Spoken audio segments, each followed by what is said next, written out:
Social মিডিয়ায় viral বেআইনি boulder কাটার video তোলপাড় দুর্গাপুরে। সোশ্যাল মিডিয়ায় ছড়িয়ে পড়েছে বেআইনি বোল্ডার কাটার একটি ভিডিও। সেই ভিডিওকে ঘিরে ইতিমধ্যেই চাঞ্চল্য ছড়িয়েছে দুর্গাপুরে। তবে ভাইরাল ভিডিওটির সত্যতা যাচাই করেনি খাঁটি খবর। অভিযোগ উঠেছে, কোথায় এবং কিভাবে চলছে এই বেআইনি বোল্ডার কারবার। তৃণমূল আমলে ওয়ারিয়া এলাকায় এই ধরনের কারবার চলতে বলে অভিযোগ ছিল।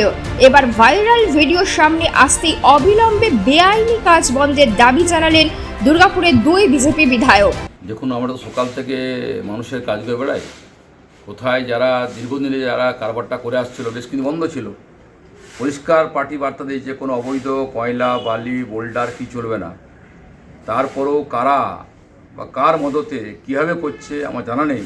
আপনারা বললেন, আমি খবর নিয়ে আইসিকে, ওসিকে ফোন করছি, সিআইকে ফোন করছি। কোন অজ্ঞাত কারণে কার নির্দেশে এই বোল্ডার চলছে আমি জানতে চাই।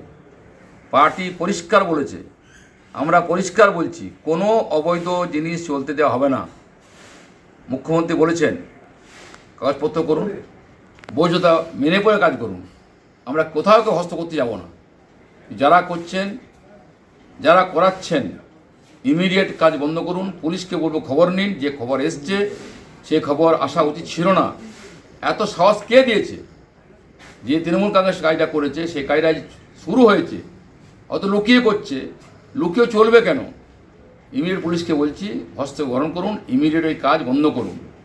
আমি যদি এই ছবি স্পেসিফিক থাকে আপনাদের কাছে, আপনি আমায় দেন, আমি আসানসোল দুর্গাপুর পুলিশ কমিশনারের সাথে কথা বলবো, ইমিডিয়েটলি স্টেপ নেওয়া হবে। যারা করছে তাদেরকে অ্যারেস্ট করা হবে।